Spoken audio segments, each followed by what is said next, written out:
हे guys I'm back to my new blog. आजबाट सन्चै हुनुहुन्छ होला, म पनि सन्चै आरामै छु। आज चाहिँ हाम्रो आन्टी घर चाहिँ पाहुना आउनुभएको थियो, फजुर फुपू।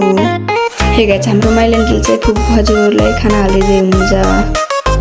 हे गाइस यो चाहिँ लोकल कुखुराको खुट्टा हो गाइस। कान्छेन्डीले चाहिँ मलाई तिउन हाल्नको लागि डाडु लिन पठाउनु भएको थियो। हे गाइस मैले चाहिँ आन्टीलाई डाडु दिन जाँदैछु। हे गाइस हामी चाहिँ अब खाना खानेको लागि रेडी भइसक्यौँ। हे गाइस फजु आएको उपलक्ष्यमा अङ्कलहरूले पार्टी हान्दै हुनुहुन्छ गाइस, चियर्स गर्दै। यो चाहिँ भात अनि यो चाहिँ आमाको लागि तिउन अनि यो चाहिँ हाम्रो लागि। हे गाइस हामी चाहिँ फजु अङ्कलहरूसँग सँगै खाने हुनुहुन्छ। हामी चाहिँ फजु र अङ्कलहरूलाई अड्डेको छौँ।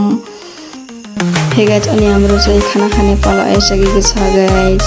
अब आन्टीहरूले अङ्कलहरूले फजुहरूले खाँदै हुनुहुन्छ अनि कृष्णले खाँदैछ। अब चाहिँ अनि त्यस पछाडि सबले खाइसकेपछि अनि मेरो पालो चाहिँ आइसकेको छ। हे गाइस अनि मेरो पालो पनि आइसकेको छ अनि फुपूहरू चाहिँ सबले खाइसक्नु भएको छ अनि अब मेरो पालो आयो। हे गाइस अनि मैले चाहिँ खाना खाएर भ्याएँ, फुपू र आन्टीहरूले चाहिँ खाना खाएर भ्याउनु भएको रहेछ अनि आन्टीहरूले चाहिँ खाना खाँदै हुनुहुन्छ।